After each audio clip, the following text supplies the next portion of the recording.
ഞാൻ അഷികയാണ്. ഇന്നലെ ഞാൻ സ്റ്റോറി ഇടാനത് ഞാൻ നിങ്ങൾക്ക് ഡെയിലി തരാമെന്ന് പറഞ്ഞതാണ്. എൻ്റെ നാക്ക് ക്ലൈമറ്റ് ചേഞ്ചിൻ്റെ ആണെന്ന് അറിയാൻ പാടില്ല. നാക്ക് ഫുള്ള് സൈഡും അതുപോലെ നാക്കിലും മൊത്തം പൊട്ടിയിരിക്കുക, തൊലി പോയിട്ട്. എനിക്ക് ഇന്നലെ ഒന്നും മിണ്ടാൻ പറ്റില്ലായിരുന്നു. അതുപോലെ ഇപ്പൊ തൊണ്ടയടപ്പുണ്ട് ചെറുതായിട്ട്. അപ്പൊ അതൊക്കെ കൊണ്ട് അപ്പൊ ഇന്നലെ ദിവസം എനിക്ക് റെസ്റ്റ് വേണമായിരുന്നു. അതുകൊണ്ടാണ് എനിക്ക് ഇന്നലെ സ്റ്റോറി ഇടാൻ പറ്റാത്തത്. പിന്നെ സ്റ്റോറിയിൽ എല്ലാവരുടെ അഭിപ്രായം പറയണം കേട്ടോ. അതുപോലെ കമന്റും, നിങ്ങളുടെ കമന്റിലൂടെ എനിക്ക് നിങ്ങളുടെ അതിന്റെ അഭിപ്രായം എന്താണെന്ന് അറിയാൻ എനിക്ക് വളരെയധികം താല്പര്യമുണ്ട്. അതുപോലെ എല്ലാവർക്കും ഇഷ്ടപ്പെട്ടെങ്കിൽ എല്ലാവരും ഒരു ലൈക്ക് ചെയ്യണം. ഇപ്പൊ സ്റ്റോറിയിലേക്ക് പോവാം. അന്നത്തെ ഓർക്ക് സഞ്ജുവിന് ഒട്ടും ശരിയായി. കാരണം അമ്മയുടെ ബെഡ് തന്നെ ഇതിന് ഇത്ര സോഫ്റ്റ്നെസ് ഉള്ള കുറച്ച് ഹാർഡാണ്. സഞ്ജു മുഖം ചൊലിച്ചോണ്ട് നിവർന്ന് കിടന്നു. നേരം വെളുത്തിട്ടുണ്ട്. അതിന്റെ ഒച്ചയും കേൾക്കാം. അടുക്കളയിൽ കുക്കർ വിസിലടിക്കുന്ന ഒച്ച കേട്ടപ്പോ അവൻ കണ്ണു തുറന്നു. പിന്നെ ഇപ്പുറത്തെ സൈഡിലേക്ക് നോക്കി. ആമി എഴുന്നേറ്റ് പോയിട്ടുണ്ട്. സഞ്ജു ചേരിന്റെ കിടന്നു ആമിയുടെ പിള്ള കെട്ടിപ്പിടിച്ചടന്നു. അവന്റെ മുഖം മുഴുവൻ ഒരു ചമ്മല് നിറഞ്ഞിരുന്നു. ഇന്നലെ എന്തൊക്കെയോ ഒപ്പിച്ചു വെച്ചത്. അവളെ ഉമ്മ വെച്ചു, കവിളി കടിച്ചു, കെട്ടിപ്പിടിച്ചുറങ്ങി. എന്തൊരു ആവേശമായിരുന്നു എനിക്ക്. അവളെന്ത് കരുതി കാണുമോ എന്തോ. ആമിയുടെ കട്ടിൽ എഴുന്നേറ്റിരുന്നു. എല്ലാം വളരെ പെട്ടെന്നായി പോയല്ലോ. ഒന്നും നേരെ ആസ്വദിക്കാൻ പോലും പറ്റിയില്ല. ഇത്ര നാളും മസിലും പിടിച്ചടന്നു പെട്ടെന്ന് അങ്ങനെയൊക്കെ കയറി പെട്ടിപ്പിടിക്കാൻ ഉമ്മ വെക്കാനൊക്കെ തോന്നുന്നത് എന്തൊരു മണ്ടത്തരവാ. ഒരുമാതിരി പട്ടിയുടെ കയ്യിലെ എല്ലും കഷ്ണം കിട്ടിയതുപോലെ. ആമയേക്കാൾ ഒരുപടി ഓവറായിരുന്നു താരുന്നല്ലേ.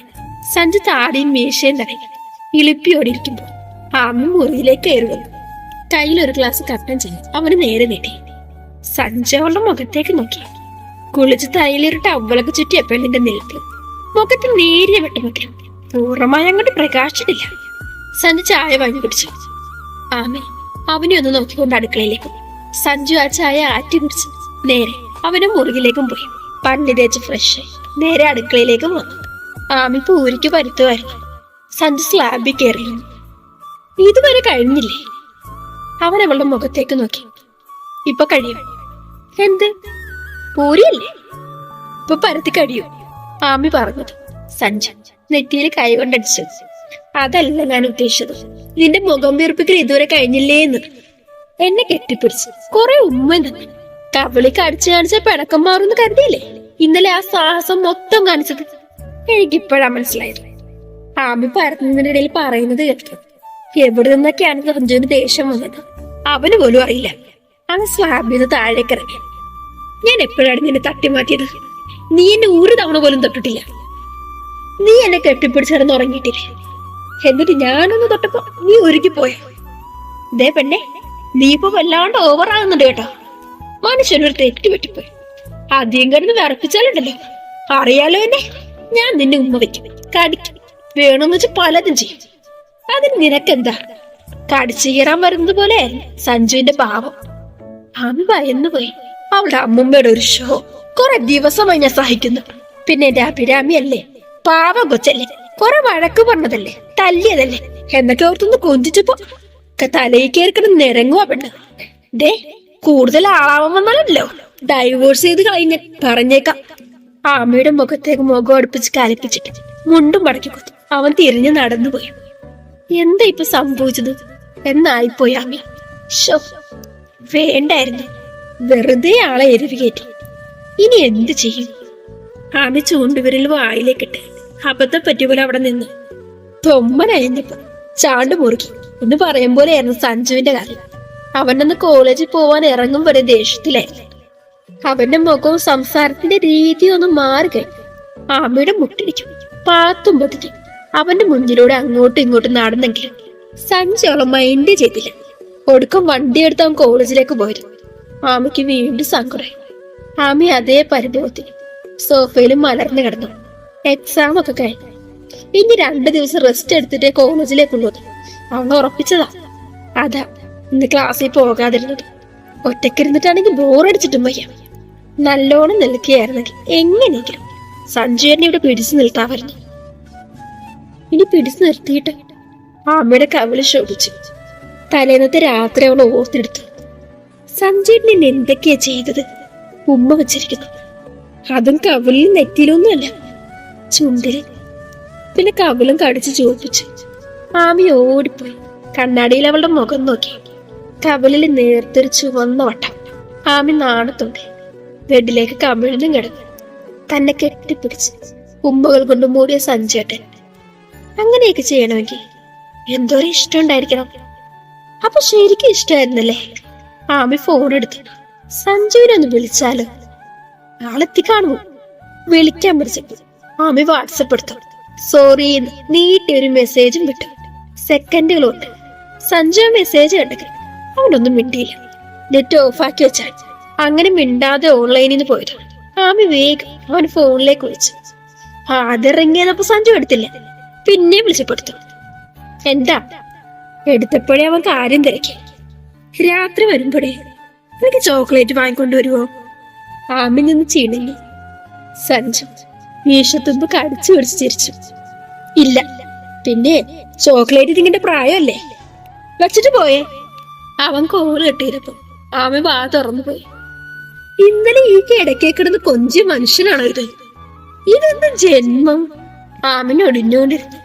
ആമി പിന്നീട് സഞ്ജുവിന് വേണ്ടിയുള്ള ഒരു കാത്തിരിപ്പിലായിരുന്നു. ഒടുവിൽ 6 മണിയായപ്പോ അവനെത്തി. കോളിംഗ് ബെല്ല് അടിക്കുന്നതിന് മുന്നേ ആമി വാതിലും തുറന്നു. എന്തേ? അവളുടെ ചുണ്ടു ചൊലിച്ചുള്ള നോട്ടം കണ്ട് അവൻ അകത്തേക്ക് കയറി ചോദിച്ചു. നേരം 6 മണിയായി. കോളേജ് 4 മണിക്ക് കഴിഞ്ഞതില്ലേ? ഇയാളത് എവിടെയായിരുന്നു? ഇയാളോ? സഞ്ജുവിൽ വിളിച്ചത് കേട്ട് തിരിഞ്ഞൊരു നോട്ടമായിരുന്നു. ഇയാളല്ല, സഞ്ജേട്ടൻ. ആമി അവന്റെ നോട്ടത്തിലൊന്ന് പകരം. സഞ്ജു അമർത്തി ഒന്ന് മൂളിക്കും റൂമിലേക്ക് പോയി. പിന്നാലെ അവളെ. ഞാൻ ചോദിച്ചതിന് മറുപടി തന്നില്ലല്ലോ. ഞാനേ ഒരു വക്കീലിനെ കാണാൻ പോയതാ. എന്തിന്? എനിക്ക് നിന്നെ ഡിവോഴ്സ് ചെയ്യണം. അതിന് വക്കീലിനെ കണ്ടിട്ട് വന്നതാ. അവൻ ഷർട്ട് ഊരി മാറ്റി ഹാങ്കറിലേക്ക് ഇട്ടു. കയ്യില്ലാത്ത വെള്ളം ഇന്നർ ബനിയൻ ഇട്ടിട്ടുണ്ട്. അത് പകുതിയും വിയർപ്പി കുതിർന്നിരിക്കുന്നു. ആമി ഓടിച്ചത് അവന്റെ പിന്നാമ്പുറത്ത് മൂർത്തിന്ന് അങ്ങോട്ടൊന്ന് അമർത്തിന്നുള്ളി. സഞ്ജു നരകം കണ്ടുപോയി. എന്താ നടി? അവൾ പിച്ചിയിടം തടവി അവളെ കൂർപ്പിച്ചു നോക്കിയവൻ. ആമി അവനെ ഞെട്ടിച്ചു വിട്ടു. ഇന്നർബന്റെ കയ്യിൽ പിടിച്ച് അവളിലേക്ക് വലിപ്പിച്ചു. എന്നെ ഡിവോഴ്സ് ചെയ്താലുണ്ടല്ലോ ഇയാളെ ഞാൻ കൊല്ലും. എന്നിട്ടേ ഞാൻ വേറെ കെട്ടു. നോക്കിക്കോ. അടുത്ത നിമിഷം ആമി പെരുവിരലിൽ ഉയർന്നു അവന്റെ അതിരങ്ങൾ സ്വന്തമാക്കി. അവനെയും കൊണ്ട് അവൾ കിടക്കയിലേക്ക് മറിഞ്ഞു. സഞ്ജുവിനൊന്നും ഓർമ്മയില്ലായിരുന്നു. അവള് പെരിയന്റെ കയ്യിൽ പിടിച്ചത് മാത്രം അവൾക്കറിയാം. പിന്നെ എല്ലാവരും മായ പോലെ. പക്ഷെ ഇപ്പൊ തിരിച്ചറിയുന്നുണ്ട്. ആമി തന്നെ മേലിച്ചുണ്ട്. അപ്പോഴും നുകർന്നുകൊണ്ടിരിക്കുകയാണ്. അവന്റെ കൈ രണ്ടും ഉള്ള ശക്തി മുഴുവനും എടുത്ത് കട്ടിലിൽ അമർത്തി പിടിച്ചിരിക്കുക അവള്.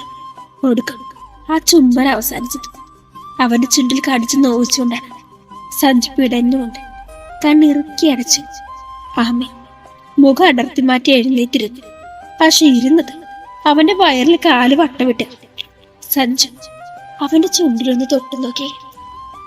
നേരിയൊരു രക്തച്ചുവ. ആമി നേരിയ കിടപ്പോടെ അവനെ നോക്കി കീഴ്ച്ചുണ്ട് തുറച്ചു. ശരി രാക്ഷസി! പെട്ടെന്നായി സഞ്ജു ചാടിപ്പിടഞ്ഞ് എഴുന്നേറ്റത്. ആമി ആ നീക്കത്തിൽ പിന്നോട്ടും മലർന്നു പോയി. സഞ്ജു അവളുടെ അരക്കത്തിൽ താങ്ങി പിടിച്ചു അവളെ വലിച്ചു ചേർത്തിരുന്നു. ആമി അവന്റെ കഴുത്തി കൈ ചുറ്റി. എന്താണ് നീ കാണിച്ചത്? എന്റെ ചുണ്ട് കടിച്ചു മുറിച്ചോ നീ? സഞ്ജു ദേഷ്യത്തില്.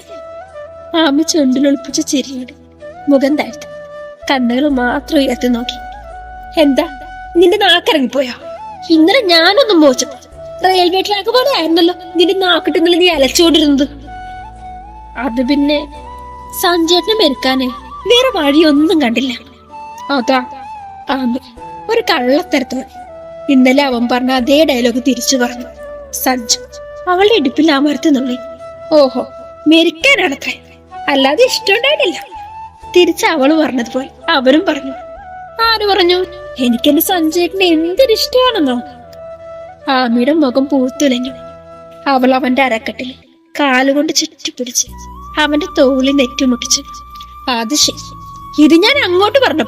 എന്നെ തിന്നാൻ വരുന്ന പോലെ വരുവായിരുന്നല്ലേ ഈ പെണ്ണ്. ഇത് എവിടുത്തെ ഇടപാടാ? ആരോടെ എന്ന് പോലെ പറഞ്ഞു. സഞ്ജു അവളെ കുറിച്ച് നേരെ എത്തി. ദേ ഇതോടെ നമ്മൾ തമ്മിലുള്ള ഇടപാട് തീർന്നു. വഴക്കും പിടക്കും ഒക്കെ മാറി. ഇനി സാറ് അയ്യോ സഞ്ജേട്ടൻ തുടങ്ങല്ലേ. ആമി ചുണ്ടു പിളർത്തി അവനെ നോക്കി നിഷേധാർത്ഥത്തിൽ തലയനക്കി. അവന് സത്യത്തിൽ ചിരി വന്നുപോയി. അവൻ അവളെ പൊക്കിയെടുത്ത് തിരിച്ചിരുത്തി ആമി അവന്റെ നെഞ്ചിലേക്ക് ചാരി. സഞ്ജു ഒന്ന് ചരഞ്ഞ് ജീൻസിന്റെ പോക്കറ്റിലിരുന്ന് ഒരു കാഡ്ബറിയുടെ പാക്കറ്റ് എടുത്ത് അവൾക്ക് നീട്ടി. ആമിയുടെ മിഴികൾ വിടർന്നു വന്നു. ഇത് ഞാൻ വെറുതെ പറഞ്ഞതായിരുന്നു. അത് വാങ്ങും അവള് പറഞ്ഞു. നിന്റെ സങ്കടമൊക്കെ മാറിയോ? ഇനിയും ഒരിക്കലും തള്ളത്തില്ലല്ലോ, വഴക്ക് പറയത്തില്ലല്ലോ. തെറ്റ് കണ്ടാലേ ഇനിയും വഴക്ക് പറയും. പക്ഷെ നിന്നെ വേദനിപ്പിക്കില്ല. വടി ഇനി കൈകൊണ്ട് തൊടുക പോലുമില്ല. സഞ്ജു അവളുടെ കൈയിൽ തലോടി. ആമി അവന്റെ മുഖത്തേക്ക് നോക്കി. എന്താടാ ആമി? അവളുടെ നോട്ടം കണ്ട് ഒരുപാട് സ്നേഹത്തോടെ അവൾ വിളിച്ചു. ആമിയുടെ കണ്ണ് നനഞ്ഞു. അവൾ അവന്റെ കവിളിൽ അമർത്തിയൊരുമ്പ കൊടുത്തു. ഞാനേ ചായ തരാട്ടോ. സഞ്ജുവിനും മടിയിന്ന് ചാടി ഇറങ്ങി. ആമി റൂമിൽ നിന്ന് പുറത്തേക്ക് ഓടി. സഞ്ജു ദീർഘമായി നിശ്വസിച്ചുകൊണ്ട് സ്വന്തം ചുണ്ടിലൊന്ന് തഴുകി ശരിയോടെ ഫ്രഷ് ആവാനും കയറി. സത്യം പറഞ്ഞു, എനിക്കിപ്പോഴാ നേരെ ഒന്ന് ശ്വാസം വീണത്. അതറിയോ? രാത്രി സഞ്ജുവിനെ നെഞ്ചോട് ചേർന്ന് അവന്റെ കൈക്കുള്ളിൽ കിടക്കുമ്പോ ആമി പറഞ്ഞു. അതെന്താ അങ്ങനെ? അവരവളുടെ ശിരസിൽ തണോടുകയായിരുന്നു. അടങ്ങി ഒതുങ്ങി നടക്കാനുള്ള പ്രാക്ടീസിലായിരുന്നില്ലേ? കയറും പിടിച്ച് വീർപ്പിച്ചടന്നിട്ട് ശ്വാസം മുട്ടിട്ട് വയ്യായിരുന്നു. അയ്യോ, ഈ ഒടങ്ങി ഒതുങ്ങി നടക്കണവരെയൊക്കെ സമ്മതിക്കണല്ലേ? ആമ ശ്വാസം വിട്ട് നീട്ടി പറഞ്ഞത് കേട്ട് സഞ്ജു ഉറക്കെ ചിരിച്ചു. ചിരിക്കട്ടെ, സഞ്ജയുടെ പറയുന്ന പോലെ ഉത്തമ ഭാര്യയാകാൻ നോക്കിയതല്ലേ? സഞ്ജയനല്ലേ പറഞ്ഞത് എന്നെ പോലെ ഒരു ഭാര്യയല്ല സങ്കല്പത്തിലെന്ന്?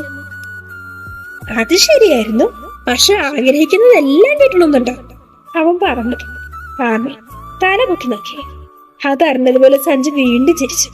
ആമി പിണങ്ങി തിരിയാൻ പോയത് അവൻ അവളെ അടക്കി പിടിച്ചു. പക്ഷെ പിണങ്ങല്ലേന്നേ, ഞാനൊരു തമാശ പറഞ്ഞതല്ലേ. അല്ലേലും ഈ അടക്കം ഒതുക്കമുള്ളതിനൊക്കെ കൊണ്ട് എന്ത് പ്രയോജനം? ചുമ്മാ അലമാരി കയറ്റി വെക്കാൻ. എനിക്ക് ഈ കുരുമുളകിനെ തന്നെ മാറ്റിയേ. സഞ്ജു അവളുടെ കവളി പിടിച്ചു വലിച്ചു. ഞാനില്ലെന്ന് പറ്റില്ലെന്ന് തോന്നുന്ന അത്ര ഇഷ്ടമുണ്ട് ഇപ്പൊ എന്നോട്. ഉണ്ടെങ്കിലേ എനിക്കൊരു ഉമ്മതാ. സഞ്ജു അവളുടെ നെറ്റിയിൽ ഒരു ഉമ്മ കൊടുത്തു. ഞാൻ മിണ്ടാതായപ്പോ വിഷമം വന്ന അവള് വീണ്ടും ചോദിച്ചു. പിന്നെ എന്റെ ജീവൻ പോയില്ലേ? എന്നിട്ടിപ്പോ ജീവൻ വെച്ചോ? ആമി അവന്റെ കവിളി തലോടി.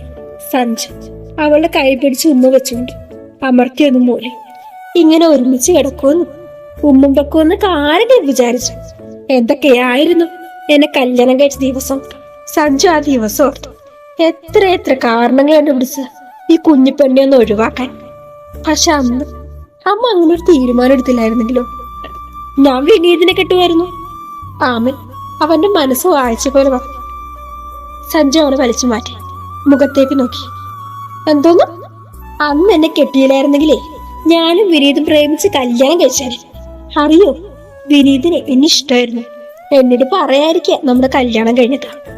എത്ര നാളാണെന്നറിയും അവൻ ഡിപ്രഷൻ അടിച്ചു കിടന്നത്. പാവം സഞ്ജുവിന് അതൊരു പുതിയൊരു അറിവായിരുന്നു. വിനീത് അവനെ ആമയെ ഇഷ്ടമായിരുന്നു. പലപ്പോഴും ശ്രദ്ധിച്ചിട്ടുണ്ട്. കൂട്ടത്തിന് വിനീത് ഒരു പ്രത്യേക കെയറിങ് ആമയ്ക്ക് പണ്ട് മുതലേ കൊടുക്കുന്നുണ്ട്. ഇപ്പോഴില്ല, അവനതൊക്കെ വിട്ടു. ഒരുപാട് കഷ്ടപ്പെട്ടു അവനെ അതൊക്കെ ഒന്ന് പറഞ്ഞ് മനസ്സിലാക്കാൻ. പക്ഷെ ഇപ്പൊ ഓക്കെയാണ്. ആമി അവന്റെ നെഞ്ചിൽ താടി കുത്തി. പെട്ടെന്ന് പുറത്ത് മഴ തകർത്തി പെയ്യാനും തുടങ്ങി. ആമി പൊതുപ്പെടുത്തി രണ്ടാളെ മൂടി. എന്ത് തണുപ്പാണല്ലേ, നമുക്കൊന്ന് കെട്ടിപ്പിടിച്ചുറങ്ങിയാലോ? വാ. ആമി അവനെ വലിച്ചു ചേർത്ത് കെട്ടി. സഞ്ജു അവളെ ചുറ്റിപ്പിടിച്ചു. ആമി അവന്റെ ടീഷർട്ട് പിടിച്ചു. ഇതങ്ങോട്ട് ഊരിക്കളയാവോ സഞ്ജേട്ടാ? ഇതേ പെണ്ണെ, അതിന്ന് കൈയെടുത്തേ. ഇങ്ങനെ കിടക്കാനാണ് ഈ കിടന്നാ മതി. സഞ്ജു അവളുടെ കയ്യിൽ പിടിച്ചു വെച്ചു. ശ്രീ സഞ്ജേട്ടൻ എന്തൊരു ചൂടായി ദേഹത്തെ. എനിക്കാണെങ്കിൽ തണുത്തിട്ടും പാടില്ല. ഇത് മാറ്റി സഞ്ജേട്ടാ, വേറെ ആരും അല്ലല്ലോ അടുത്ത്, ഞാനല്ലേ. പ്ലീസ്. ആമി ചിണിഞ്ഞിക്കൊണ്ട് അവന്റെ താടിയിൽ വിരലോടിച്ച് കവലിൽ ഉമ്മ ഓടിക്കൊടുത്തു. അവളുടെ അടവാണെന്ന് മനസ്സിലായിട്ട് എപ്പോഴത്തെയും പോലെ മയക്കത്തിൽ സഞ്ജു വീണു. അവൻ എഴുന്നേറ്റ് ടീഷർട്ട് തലവഴി ഊരി വീണ്ടും കിടന്നു. ആമി സന്തോഷത്തോടെ അവന്റെ ഇടുപ്പിലൂടെ കൈയിട്ട് മുതുകിൽ അള്ളിന് പിടിച്ചു കിടന്നു. അവനൊന്ന് കൊണ്ടിരുന്നു. ആമിയുടെ മുഖം കഴുത്തിലേക്ക് ചേർത്തും വെച്ചു. പുറത്ത് കോഴിച്ചെഴിയുന്ന മഴ, അരിച്ചെത്തുന്ന തണുപ്പ്, ഒരേ പുതപ്പിഞ്ഞൊരുങ്ങി. മൂന്നാം വട്ടം അവർ പരസ്പരം ചൂടും തണുപ്പും പകർന്നു നൽകി ഉറങ്ങി. അഭിമോളെ, ആമി ഓർമ്മകളിൽ നിന്ന് ഞെട്ടി ഉണർന്നു. ജനാലക്കരികിൽ നിന്നവർ തിരിഞ്ഞു നോക്കി. സിനിയമ്മ കൂജയിലെ വെള്ളം ടേബിളിൽ വെക്കാൻ വന്നതാ. എത്ര നേരമായി മോളെ ജനലും തുറന്നിട്ട് നിൽക്കാൻ തുടങ്ങിയിട്ട്. തണുപ്പടിച്ചേ, ഇല്ലാത്ത അസുഖം വരുത്തി വിൽക്കണ്ട. പോയി കിടന്ന് ഉറങ്ങാൻ നോക്ക്. അവരത്രയും പറഞ്ഞു വാതിലും അടച്ചു പോയി. ആമി വീണ്ടും പുറത്തേക്ക് നോക്കി. വീണ്ടും ഒരു കാലവർഷം. തകർത്തു പെയ്യുന്ന കാറ്റും മഴയും കൂടെ തണുപ്പും. പക്ഷെ ഒരു പുതപ്പിനുള്ളിൽ ചേർന്നിരിക്കാൻ തന്റെ പ്രിയപ്പെട്ടവൻ ഇന്ന് അരികിലില്ല. എന്റെ സഞ്ജേട്ടൻ. ആമി ജനലഴികളിലൂടെ നെറ്റുമുട്ടിച്ച് കണ്ണുനീര് വാർത്ത തുടരും. ഹായ് ഫ്രണ്ട്സ്, ഞാനിന്ന് ഒരുപാട് സ്ട്രെയിൻ ചെയ്തിട്ടുണ്ട് ഈ ഇത് പറയാനായിട്ട്. കാരണം എനിക്കിന്ന് തൊണ്ടുകൊണ്ട് അത്രയും പറ്റൂലായിരുന്നു. അപ്പൊ എന്തെങ്കിലും കുറവുണ്ടെങ്കിൽ നിങ്ങൾ ക്ഷമിക്കണം. ഇത് ഇന്നും തരാതിരുന്നാൽ എങ്ങനെയാണെന്ന് ഓർത്താണ് ഞാൻ ഇത്രയും സ്ട്രെയിൻ ചെയ്ത് നിങ്ങൾക്ക് ഇട്ടുന്നത്. അപ്പൊ ഇന്നലെ എനിക്ക് അതുകൊണ്ട് എനിക്ക് ഒട്ടും പറ്റാത്തതുകൊണ്ടാണ് ഇന്നലെ സ്റ്റോറി ഇടാൻ പറ്റാഞ്ഞത്. എല്ലാവരും എൻ്റെ സ്റ്റോറി ഇഷ്ടപ്പെടുന്നുണ്ടെന്ന് വിചാരിക്കുന്നു. എല്ലാവരുടെയും സപ്പോർട്ട് ഉണ്ടാവണം. പിന്നെ പറഞ്ഞത് മറക്കരുത്, എല്ലാവരും കമന്റ് ചെയ്യണം. അതുപോലെ എല്ലാവരും ലൈക്ക് ചെയ്യണം. ഞങ്ങൾ എത്ര പേര് കാണുന്നവരാ, എല്ലാവരും ഒരു ലൈക്കും ഒരു കമന്റും തന്നൂടെ.